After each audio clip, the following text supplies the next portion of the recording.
தமிழகத்தில் உள்ள பொறியியல் கல்லூரிகளின் தரவரிசை பட்டியலை வெளியிட அதிகாரம் இல்லை என்பதால் கல்லூரிகளின் தேர்ச்சி சதவீத பட்டியல் மட்டுமே இணையதளத்தில் வெளியிடப்பட்டுள்ளதாக சென்னை உயர்நீதிமன்றத்தில் அண்ணா பல்கலைக்கழகம் தெரிவித்துள்ளது. சேலத்தைச் சேர்ந்த மாணவன் பூபாலசாமி என்ற மாணவன் சென்னை உயர்நீதிமன்றத்தில் தொடர்ந்திருந்த பொதுநல வழக்கில் தமிழகத்தில் 250க்கும் மேற்பட்ட பொறியியல் கல்லூரிகள் உள்ளதாக தெரிவித்திருந்தார். ஒரே பெயரில் பல கல்லூரிகள் இருப்பதால் கவுன்சிலிங்கின் போது கல்லூரிகளை தேர்வு செய்வதில் குழப்பம் ஏற்படுகிறது என்றும் மனுவில் குறிப்பிடப்பட்டிருந்தது. எனவே பொறியியல் கல்லூரிகளின் தரவரிசை பட்டியலை அண்ணா பல்கலைக்கழகம் இணையதளத்தில் வெளியிட வேண்டும் என்று கேட்டுக் கொண்டிருந்தது. வழக்கை விசாரித்த முதன்மை டிவிஷன் பெஞ்ச் தரவரிசை பட்டியலை வெளியிடுமாறு உத்தரவிட்டிருந்தது. இந்த நிலையில் பொறுப்பு தலைமை நீதிபதி அக்னிகோத்ரி, நீதிபதி ரவிச்சந்திர பாபு ஆகியோர் அடங்கிய முதன்மை டிவிஷன் பெஞ்ச் இந்த மனு விசாரணைக்கு வந்தது. அப்போது அண்ணா பல்கலைக்கழகத்தின் சார்பில் தாக்கல் செய்யப்பட்ட பதில் மனுவில் பொறியியல் கல்லூரிகளின் தரவரிசை பட்டியலை தயாரித்து வெளியிட அண்ணா பல்கலைக்கழகத்திற்கு அதிகாரம் இல்லை என்று கூறப்பட்டிருந்தது.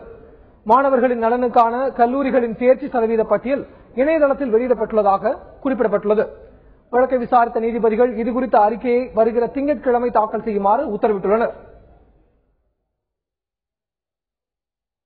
அடுத்ததாக இன்றைய பொது அறிவு கேள்விகளை இப்போது பார்க்கலாம். இந்தியாவில் முதன்முறையாக தபால் நிலைய சேமிப்பு கணக்கு ஏடிஎம் எங்கு திறக்கப்பட்டுள்ளது? சாக்ஷம் SAKSHAM என்பது என்ன? உணவு பதப்படுத்துதல் தொழிலில் பயன்படுத்தப்படும் ரசாயனம் எது? அடுத்ததாக அறிவியல் கல்வி மற்றும் ஆராய்ச்சி மையங்களில் ஒருங்கிணைந்த 5 ஆண்டு BS MS படிப்பதற்கு விண்ணப்பங்கள் வரவேற்கப்படுகின்றன. போபால், கொல்கத்தா, மொஹாலி, புனே, திருவனந்தபுரம் ஆகிய இடங்களில் அறிவியல் கல்வி மற்றும் ஆராய்ச்சி மையங்கள் செயல்படுகின்றன. கிஷோர் விஞ்ஞானக் புரோட்டஷான் யோஜனா திட்டத்தில் அடிப்படை அறிவியலில் 2012-13 ஆண்டில் தகுதி பெற்றவர்கள் விண்ணப்பிக்கலாம். 12ஆம் வகுப்பில் 60% மதிப்பெண் பெற்றவர்கள் மற்றும் JEE அட்வான்ஸ் தேர்வில் ரேங்க் பெற்று IIT-யில் சேர தகுதி படைத்தவர்கள் விண்ணப்பம் செய்யலாம். 2013ஆம் ஆண்டு 12ஆம் வகுப்பில் தேர்ச்சி பெற்றவர்கள் அல்லது தற்போது தேர்வு எழுத உள்ளவர்களும் விண்ணப்பிக்க தகுதி வாய்ந்தவர்கள். கிஷோர் வைக்நாயக் புரோட்டஷன் யோஜனா பிரிவு மாணவர்கள் ஜூன் 7 முதல் ஜூலை 7ஆம் தேதிக்குள் விண்ணப்பிக்கலாம். JEE அட்வான்ஸ்ட் மாணவர்கள் ஜூன் 23ஆம் தேதி முதல் ஜூலை 7ஆம் தேதிக்குள் விண்ணப்பிக்கலாம். மாநில அல்லது மத்திய பாடத்திட்டத்தின் கீழ் தேர்ச்சி பெற்ற மாணவர்கள் ஜூன் 15ஆம் தேதி முதல் ஜூலை 10ஆம் தேதிக்குள் விண்ணப்பிக்க வேண்டும். அறிவியல் கல்வி மற்றும் ஆராய்ச்சி மையத்தின் இணையதளத்தின் வழியே விண்ணப்பிக்க வேண்டும். மாணவர்கள் பாடத்தில் கவனம் செலுத்தும் போது மனதில் தேவையற்ற எண்ணங்களும் எழுகின்றன. தங்களுக்குள் தோன்றும் எதிர்மறை எண்ணங்களை அகற்றுவதற்கு சில பயிற்சிகளை மேற்கொள்ள வேண்டும். எப்போதும் சாதகமான எண்ணங்களை கொண்டிருந்தால்தான் தேர்வில் அதிக மதிப்பெண்களை பெற முடியும். இது குறித்து உளவியல் நிபுணர் கீர்த்தன்யா கூறுவதை இப்போது பார்க்கலாம். எக்ஸாம்க்கு கொஞ்ச நாள் இருக்கிறப்போ தேவையில்லாத இந்த எண்ணங்கள், எனக்கு ஞாபக மறதி கம்மி அப்படின்றது வந்து தூக்கி போட்டுருங்க. உங்களுக்கு மூளைன்ற ஒரு வஸ்து இருந்தாலே அதுக்கு எவ்வளவு திறன் இருக்குன்னா, ஞாபக சக்தி எல்லாம் வந்து ஒரு விஷயமே கிடையாது. இன்னில இருந்தே எனக்கு ஞாபக சக்தி நல்லா இருக்குன்னு நினைக்க ஆரம்பிச்சீங்கனாலே உங்களோட அந்த பெர்ஃபார்மன்ஸ், மெமரி பெர்ஃபார்மன்ஸ் வந்து கண்டிப்பா இம்ப்ரூவ் ஆகும். இப்போ சில பேருக்கு வந்து இந்த கம்பேரிசன்ன்றது வந்து ஒரு பெரிய வைரஸா இருக்கும். உங்களோட ஃப்ரெண்ட் யாராவது இந்த 1 மார்க் ஆன்சர்ஸ்க்கெல்லாம் வந்து சூப்பரா பதில் சொல்றாங்கன்னு வச்சுக்கோங்களேன், இமீடியட்டா உங்களுக்கு ஐயோ நான் அவ படிச்ச அளவுக்கு நான் படிக்கலையே அப்படின்ற ஒரு பயம் எல்லாம் வந்துடுச்சனாலும் அது வந்து உங்களுக்கு பிரச்சனையா இருக்கும். சோ அந்த மாதிரியான எண்ணங்கள் வந்துச்சு அப்படின்னு சொன்னாலே உள்ளுக்குள்ள அந்த எண்ணங்களை இன்டு மார்க் போட்டு கிராஸ் பண்ணி அடிச்சு வெளில விட்டுடுங்க. சில ஃப்ரெண்ட்ஸ் வந்து ஃப்ரெண்ட்ன்ற மாதிரி இருப்பாங்க, ஆனா அவங்க போன் பட்டு ஐயோ நீ இது படிச்சுட்டியா நான் படிக்கலையே அப்படின்னு சொல்லிட்டு உங்களுக்குள்ள வந்து உங்களை டிஸ்டர்ப் பண்றதே வந்து ஒரு குறியா இருப்பாங்க. அந்த மாதிரியான ஃப்ரெண்ட்ஸை வந்து நீங்க கட்டாயம் தவிர்த்துருங்க. ஒரு மாசம் அந்த ஃப்ரெண்ட்ஸோட சகவாசம் இல்லைன்னா நீங்க வந்து குடிமொழிக்கு போயிட மாட்டீங்க அப்படின்றத மனசுல வந்து நல்லா பதிய வச்சுக்கோங்க. அதே மாதிரியே சில எண்ணங்கள், சில தன்னம்பிக்கையான எண்ணங்கள், என்னடா இப்ப வந்து ஒரு 80 வருஷம் ஒருத்தன் வாழறான்னு வச்சுக்கோங்களேன், ஒரு நல்ல உதாரணம் சொல்லணும் அப்படின்னு சொன்னா, நீங்க ஒரு சிங்கத்துக்கிட்ட இருந்து தப்பிச்சு ஓடுறீங்க.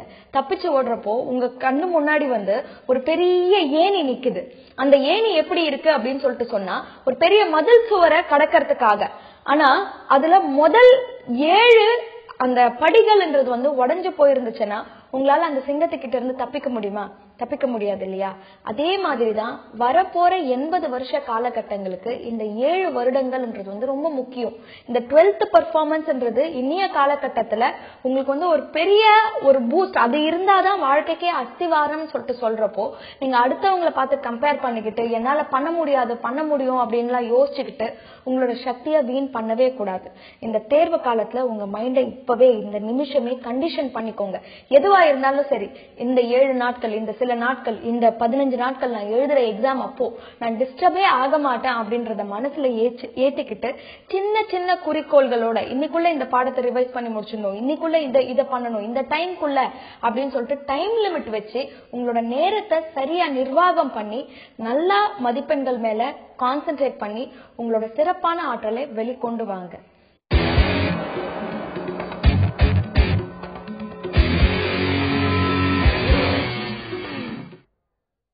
இன்றைய தெளிவுபட பகுதியில் தேர்வுக்கு தயாராவது குறித்து விவாதிக்க உள்ளோம்.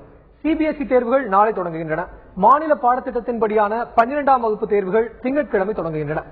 எனவே தேர்வு குறித்த பொதுவான சந்தேகங்களை அரங்கில் நம்முடன் உள்ள ஆவடி சிஆர்பிஎஃப் கேந்திரிய வித்யாலயா பள்ளியின் துணை முதல்வர் திரு கிருஷ்ணசாமி அவர்களிடம் மாணவர்கள் கேட்கலாம். வணக்கம் சார். அதாவது மார்ச் 3ஆம் தேதி பிளஸ் 2 பாடத்திட்டம், நம்மளுடைய தமிழ்நாடு பாடத்திட்டத்தின்படியான தேர்வுகள் தொடங்குகிறது. நாளை சிபிஎஸ்இ பாடத்திட்டத்திற்கான தேர்வுகள் தொடங்குகிறது. மாணவர்கள் தேர்வுகளை எப்படி எதிர்கொள்ளணும் அப்படிங்கிற ஒரு பயத்துல இப்ப இருப்பாங்க. கண்டிப்பா அவங்களுக்கான லாஸ்ட் மினிட் வந்துருச்சு. இப்போ போருக்கு தயாராகி இப்ப போர்க்களத்துக்கு போயிட்டாங்க. இப்போ மாணவர்கள் எக்ஸாமுக்கு முதல்ல நம்ம எக்ஸாம் பேப்பர்ல இருந்து ஆரம்பிக்கலாம். எக்ஸாம் ஹாலுக்கு போய் உட்கார்ந்த உடனே கொஸ்டின் பேப்பரை வந்து ஃபர்ஸ்ட் ரீட் அவுட் பண்ணணும்னு எல்லா டீச்சர்ஸுமே சொல்றாங்க. ஆனா இந்த கொஸ்டின் பேப்பர் ரீட் அவுட் பண்றதுக்கான டைம் கிடைக்குதா? எல்லா டீடைல்ஸும் நம்ம எழுத வேண்டியது இருக்கு. இதெல்லாம் எழுதிட்டு கடைசியா கொஸ்டின் பேப்பர் படிக்கிறதுக்குள்ள நமக்கு டைம் போயிடுறதா நிறைய மாணவர்கள் ஃபீல் பண்றாங்க. அது குறித்து சொல்லுங்க. முதலாவதாக மத்திய மற்றும் மாநில பள்ளி கல்வி வாரியங்களால் நடத்தப்பட இருக்கும் 12 மற்றும் 10ஆம் வகுப்பு பொது தேர்வுகளை எழுத காத்திருக்கும் அத்துணை மாணவ மாணவிகளுக்கும் எனது இனிமையான மனங்கனிந்த நல்வாழ்த்துக்கள். தாங்கள் கேட்ட கேள்வி, இப்பொழுது கேள்வித்தாளை படிப்பதற்கு எவ்வளவு நேரம் எடுத்துக்கொள்ள வேண்டும், எப்படி அதை அணுகலாம் என்பதாகும். டைம் மேனேஜ்மெண்ட் முன்னாடியெல்லாம் 3 மணி நேரம் தான் தேர்வுன்னா 3 மணி நேரம் தான் இருந்துச்சு. இப்போ ரொம்ப காலமா மத்திய பள்ளிக்கல்வி வாரியம், அதுக்கு பிறகு மாநில பள்ளிக்கல்வி வாரியம் எல்லாமே 15 நிமிடங்கள் 10 நிமிடங்கள் அதில் தாராளமா நம்ம இந்த கேள்வித்தாளை முழுமையாக கிளான்ஸ் படிக்கிறதுக்கு 10 நிமிடங்கள் தெளிவா நம்மகிட்ட இருக்கு. அது இந்த 3 மணி நேரத்துக்கு உள்ளே இல்ல 3 மணி நேரத்துக்கு அப்பாற்பட்டது. நாளைக்கு தேர்வுகள் 10:15க்கு அவங்களுக்கு கொஸ்டின் கொடுப்பாங்க. 10:30க்கு எழுத ஆரம்பிச்சா போதும். சோ 15 நிமிஷம் அவங்களுக்கு இருக்கு. அதுல 10 நிமிஷம் அவங்க இந்த கேள்வித்தாளை முழுமையா கோத்ரூ பண்றது யூஸ் பண்ணிக்கலாம். ஆமா. ஆனா அதுல சிபிஎஸ்இ பொறுத்தளவுல நிறைய அந்த roll number, centre number, subject code, இந்த டீடைல்ஸ் எல்லாம் ஃபில்அப் பண்ண வேண்டியிருக்கு. அது மட்டும் இல்ல, கோடிங் ஷேடிங் பண்ணணும். அந்த எழுதப்பட்ட ரோல் நம்பர்ல இருந்து எல்லா டீடைல்ஸுமே ஷேடிங் பண்ண வேண்டியிருக்கு. சிபிஎஸ்இ மாணவர்களுக்கு. ஸ்டேட் போர்டு மாணவர்களுக்கு அந்த பிரச்சனை இல்லை. இந்த வருஷம் எல்லாமே பார் கோடர் ஷீட் வந்துருச்சு. கையெழுத்து மட்டும் போட்டா போதும். அதனால அவங்களுக்கு அந்த 15 நிமிடங்கள் முழுமையா கிடைக்குது. அதனால பதட்டம் இல்லாம இருக்கக்கூடிய கொடுக்கப்பட்டுள்ள வினாத்தாளை மெதுவா கோத்ரூ பண்றதுக்கான நேரம் நிறையவே இருக்கு அவங்களுக்கு. ஒருவர் காத்திருக்கிறார். செல்வராஜ் திருச்சியில இருந்து. சொல்லுங்க செல்வராஜ், உங்களுடைய கேள்விகள் என்ன? கேளுங்க சார், கேளுங்க. கேளுங்க செல்வராஜ்.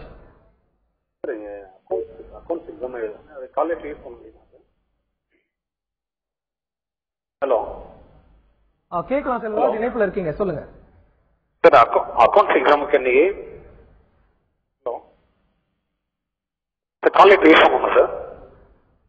செல்வராஜ், உங்களுடைய தொலைக்காட்சியை பார்க்காம போன்ல கான்சென்ட்ரேட் பண்ணி பேசுங்க. கொஞ்சம் சத்தமா உங்களுடைய கேள்வியை சீக்கிரமா கேளுங்க சார். அக்கௌண்ட்ஸ் எக்ஸாம் இன்னைக்கு காலேஜ் யூஸ் பண்ணலாமா சார்? ஹலோ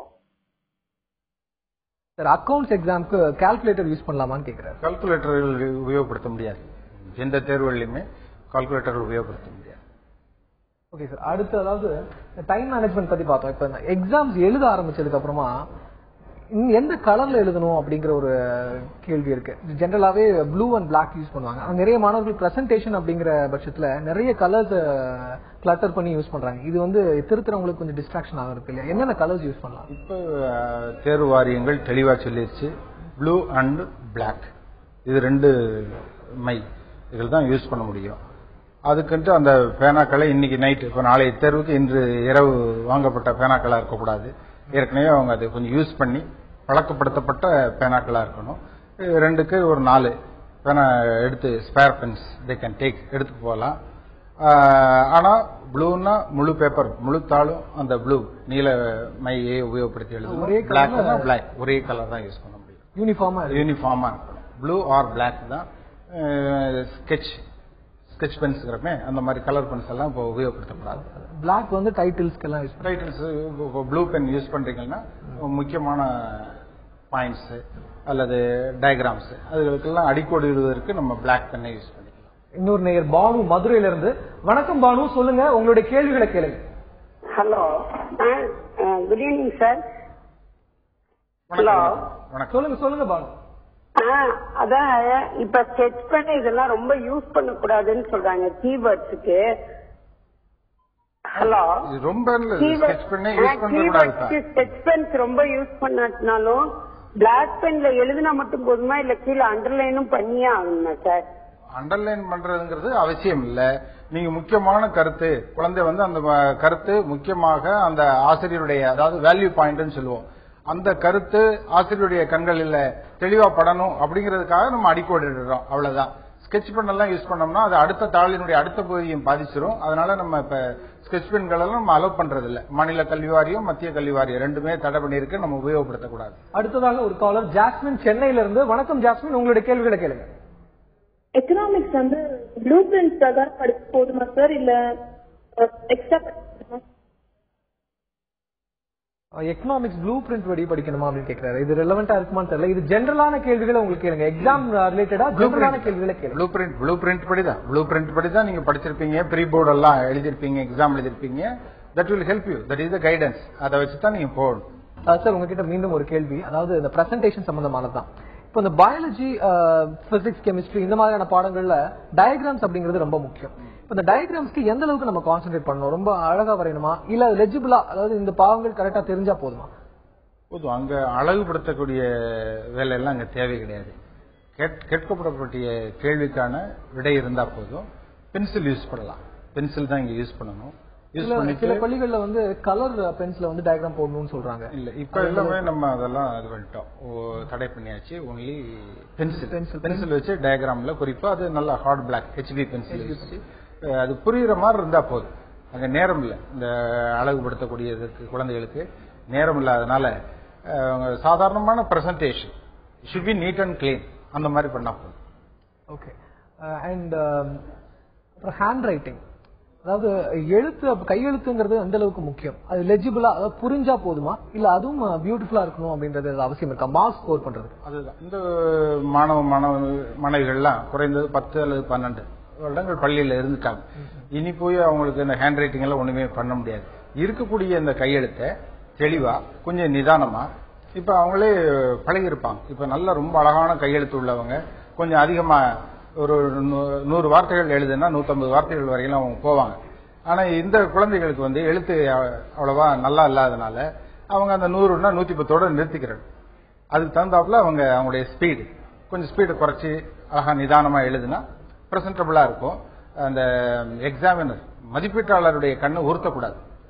அவருக்கு எளிதா அந்த வேலை அவருக்கு செய்ய மாதிரி உங்க எழுதணும், அவ்வளவுதான். ஒரு நேயர் இணைப்புல இருக்காங்க, உமா ஊட்டியில இருந்து. வணக்கம் உமா, உங்க கேள்வியில கேளுங்க. ஹலோ சார், இந்த எக்ஸாமுக்கும் ஸ்டிக் பென் யூஸ் பண்ணலாமா? ஸ்டிக் பென்ஸ் யூஸ் பண்ணலாமான்னு கேக்குறாங்க. கலர் பென்ஸும் உபயோகப்படுத்தக்கூடாது. ஸ்டிக் பென்ஸும் உபயோகப்படுத்தக்கூடாது. Blue or black plus pencils இவ்வளவுதான்மா. இப்போ நம்ம எக்ஸாமுடைய நர்வஸ்னஸ் பத்தி பேசுவோம். நம்ம கொஸ்டின் பேப்பர் வாங்குறதுக்கு முன்னாடி, அதாவது எக்ஸாம் ஸ்டார்ட் பண்றதுக்கு ஒரு 1/2 மணி நேரம் முன்னாடி ஹால்குள்ள போக சொல்லுவாங்க ஜென்ரலா. அந்த 1/2 மணி நேரத்துக்கு முன்னாடி வரைக்குமே அந்த லாஸ்ட் 5 நிமிஷம் வரைக்கும் ஃப்ரெண்ட்ஸ் எல்லாம் சேர்ந்து புக்ஸை பார்த்துட்டு இருப்பாங்க. இதனால கண்டிப்பா ஒரு நர்வஸ்னஸ் கிரியேட் ஆகுது. இதெல்லாம் எப்படி தவிர்க்கணும்? இல்ல ஜென்ரலாவே நர்வஸ்னஸ் இல்லாம எக்ஸாம் எப்படி எதிர்கொள்றது? இந்த நேரத்தில் நம்ம சொல்லித்தான் ஆக வேண்டியதா இருக்கு. இப்ப நடக்க போறது பெரிய போரோ அல்லது போர்க்களமோ எதுவும் கிடையாது. சாதாரணமான ஒரு தேர்வு. இந்த தேர்வுல வந்து இப்ப ஃபார் எக்ஸாம்பிள் மருத்துவத்துறைன்னா 3000 சீட்டு தான் இருக்கு. நம்ம லட்சக்கணக்கான மாணவர்கள் எழுதுறோம். அதனால இப்ப நாளைக்கு நடக்கக்கூடியதோ அல்லது இந்த மாசம் மார்ச் ஏப்ரல் 15 வரை நடக்கக்கூடிய தேர்வுகள் தான் வெற்றி அப்படிங்கலாம் கிடையாது. ஏற்கனவே பல முறை 1ஆம் வகுப்புல ஆரம்பிச்சு இப்ப ப்ரீ போர்ட்ஸ் 11th 12th எல்லாம் எழுதியாச்சு. அதே தேர்வுகளை தான் திருப்பி எழுத போறோம். கொஞ்சம் நல்லா பிரசன்ட் பண்ணணும், அவ்வளவுதானே ஒழிய இதுல பதற்றப்படுறதுக்கு அல்லது ஆங்ஸைட்டி எதுவுமே வர்றதுக்கான இடமே இல்லை. அந்த நீங்க கேட்ட மாதிரி அந்த கடைசி அரை மணி நேரம் எல்லாம் அங்க ரிலாக்ஸ்டா இருக்கணும். சொல்லப்போனா நாளைக்கு 10 அவங்க உள்ள நுழையணும். 9:30 மணில இருந்தே ரிலாக்ஸ்டு எக்ஸாமினேஷன் ஹால்ல 9 மணிக்கு தான் உள்ள விடுவாங்க சென்டர்ஸ்ல. சோ 8:30 கண்டிப்பா எல்லா மாணவர்களும் அரை மணி நேரத்துக்கு முன்னாடி போயிருவாங்க. போனா வெளியே they can go for little bit அங்க வாக்கிங் மாதிரி மெதுவா மூவ் பண்ணிட்டு இருந்தா போதும். எல்லாம் சீரியஸா இப்ப இந்த நேரத்துல எதுவும் திங்க் பண்ண வேண்டியதில்லை. ஆனா அந்த நேரத்துல என்ன மாணவர்கள் நினைப்பாங்கன்னா படிச்சது எல்லாமே மறந்து போச்சே, ஒண்ணுமே இல்லையே. தொடர்ந்து பேச ஒரு ஒருத்தர் இணைப்புல இருக்காரு. நிலா சிதம்பரத்துல இருந்து பேசுறாங்க. வணக்கம் நிலா, உங்க கேள்விகளை கேளுங்க. Hello, good evening sir. வணக்கம். இப்போ வந்து 15 மினிட்ஸ் வந்து கொஸ்டின் பேப்பர் ரீட் பண்றதுக்கு தராங்கல்ல சார்? ஆமா. அது வந்து இப்ப நம்ம ஸ்லோவா எழுதுறோம்னா நம்ம அந்த 15 மினிட்ஸ்க்கு முன்னாடியே ஸ்டார்ட் பண்ணிக்கலாமா? அந்த 15 மினிட்ஸ்லயே அந்த எழுதுறதுக்கு ஸ்டார்ட் பண்ணிக்கலாமா? 15 மினிட்ஸ்க்கு முன்னாடி ஸ்டார்ட் பண்ணக்கூடாது. 10:30க்கு தான் ஸ்டார்ட் பண்ணணும். 10:30க்கு தான் ஸ்டார்ட் பண்ணணும். அது 3 மணி நேரம் தேர்வு தான். அது இந்த ஸ்ட்ரெஸ் சொல்றோம்ல, அதை குறைக்கிறதுக்காக அரசாங்கம் இந்த வாய்ப்பை நமக்கு பண்ணி கொடுத்திருக்காங்க. கொஸ்டின் படிக்கிறதுக்கு நமக்கு நேரம் நிறைய தேவைப்படுது இல்லையா? அதனால குறிப்பா ஆங்கில தேர்வுன்னா அந்த காம்ப்ரிஹென்ஷன் அதை படிக்கிறதுக்கு நம்ம உபயோகப்படுத்திக்கலாம். எழுதுறது அந்த 3 மணி நேரத்துக்குள்ளதான் நம்ம எழுதணும். ஓகே சார், அடுத்ததா ஒரு நேயர் இணைப்புல இருக்காரு. பானு மதுரையில இருந்து. வணக்கம் பானு, உங்க கேள்விகளை கேளுங்க. ஹலோ சார், இப்ப கொஸ்டின் நமக்கு எல்லாம் வருது இல்ல சார்? வர்றப்ப அந்த ஏதாவது ஒரு கொஸ்டின் இருந்து ஐடியா இருந்துச்சுன்னா இப்ப சொல்றாங்க புக்ல இருக்கிறது அப்படியே எழுதுறதான் மார்க் போடுவாங்க அப்படிங்கிறாங்க. ஜெனரல் எழுதினா மார்க் கிடைக்காதுங்கிறாங்க. அது எப்படி சார் உண்மையா? ஜெனரல்னா அதாவது ஒவ்வொரு கேள்விக்கும் வேல்யூ பாயிண்ட்ஸ், அந்த பாயிண்ட்ஸ் அதுல இருந்தா தான் மதிப்பெண் கிடைக்கும். ஜெனரலா பொதுவா அதை ஒட்டிய கருத்துக்கள் எல்லாம் எழுதுனா கிடைக்காது. புத்தகத்தில் இருக்கிறத அப்படியே எழுதணும்னு சொல்லல, ஆனா அந்த கேள்விக்கான பதில் குறிப்புகள் கொடுத்திருப்பாங்க. தேர்வாளர்களுக்கு மதிப்பீட்டாளர்களுக்கு கொடுக்கறாங்க. அது வேல்யூ பாயிண்ட்ஸ் சொல்றோம். அந்த பாயிண்ட்ஸ் எழுதி ஆகணும். அதை தொடர்ந்து பொதுவான ஏதாவது ஒரு கருத்தோ அதை ஒட்டிய கருத்துக்களை எழுதினோம்னா மதிப்பெண் கிடைக்காது. சார், ஒரு சின்ன கிளாரிபிகேஷன். இந்த 10:30 மணிக்கு எக்ஸாம் ஆரம்பிக்கிறதா சொன்னீங்க. அது சிபிஎஸ்சிக்கு வந்து 10:30 மணிக்கு ஆரம்பிக்குது. நம்மளோட மாநில தேர்வுகளுக்கும் 10:30 மணிக்கு தான் ஆரம்பிக்குது. +2 ஸ்டேட் போர்டு அதுக்கு என்ன நேரத்தில் ஆரம்பிக்குது? எக்ஸாக்டா அவங்களுக்கு 10 மணின்னு நினைக்கிறேன். அவனுக்கு எனக்கு சரியா தெரியல. அது அவங்களுக்கும் இதே மாதிரி 15 நிமிஷம் டைம் கொடுக்கணும். நம்ம ஒரு காலர் லைன்ல இருக்காரு. தடானந்த வேலு சென்னையில இருந்து. வணக்கம் தடானந்த வேலு, உங்களுடைய கேள்விகளை கேளுங்க. வணக்கம் சார். கேளுங்க. சார், இந்த 3 மார்க் கொஸ்டின் வந்து சில நேரத்துல ஒரே ஒரு பாயிண்ட் தான் இருக்கு.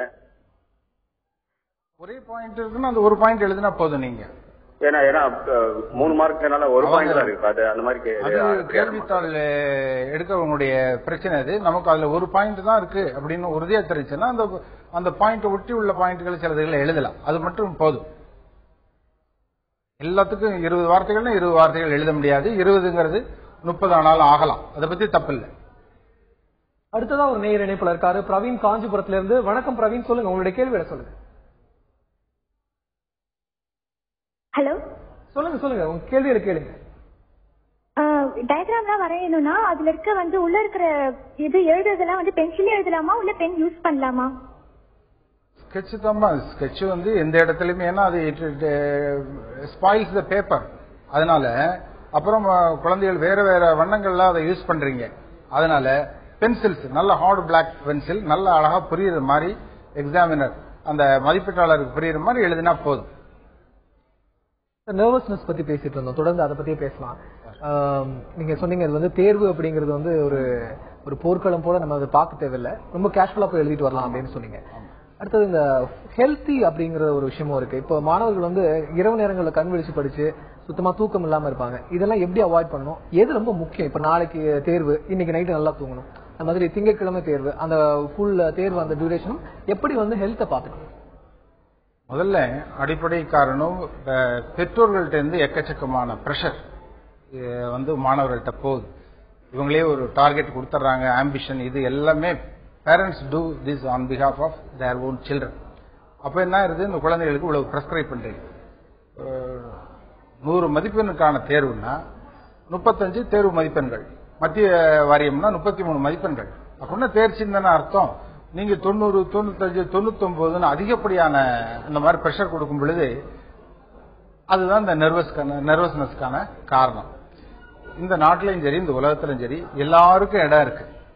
தோல்வின்னு அந்த குழந்தை அல்லது அந்த மாணவன் தான் தோல்வி பெற்று விட்டோம் என்று நினைக்காதவரை வெற்றிதான். அதுல ஒன்றும் பெரிய பிரச்சனையே கிடையாது. இருந்த பொழுதும் இந்த குறைந்தது 8 மணி நேரம் தூங்கணும்னு மருத்துவர்கள் சொல்றாங்க. இந்த தேர்வு நேரங்கள்ல 6 மணி நேரமாவது டீப் ஸ்லீப், நல்ல ஆழ்ந்த உறக்கம் அந்த மாணவன் மாணவிக்கு வேணும். 6 மணி நேரம். அப்புறம் சாப்பாடு பொறுத்தளவுல எளிமையான உணவுகளா, எளிதில் ஜெரிக்கக்கூடிய உணவுகளாக இந்த நேரத்தில் எடுத்துக்கிறோம். குறிப்பா அசைவ உணவுகளை இந்த நேரத்தில் தவிர்த்தெல்லாம் காய்கறிகள், பழங்கள், நிறைய தண்ணி குடிக்கணும், பால் நிறைய சாப்பிடலாம். ஒரு சந்தோஷமான சூழல் வீட்டில் இருக்கணும். ரொம்ப நன்றி சார், உங்களுடைய இவ்வளவு பயனுள்ள தகவல்கள் மாணவர்களுக்கு ரொம்பவே யூஸ்ஃபுல்லா இருந்திருக்கும்னு நினைக்கிறோம். அடுத்ததாக இந்த 10ல இருந்து 10-15 வரைக்கும் வந்து +2 மாணவர்களுக்கு டைம் கொடுக்குறாங்க கொஸ்டின் பேப்பர்ஸ் பாக்குறது. சார் வந்து தெளிவுபடுத்தி சொல்றேன்னு சொன்னாரு. அது இதுதான் வந்து சரியான தகவலாக இருக்கும்.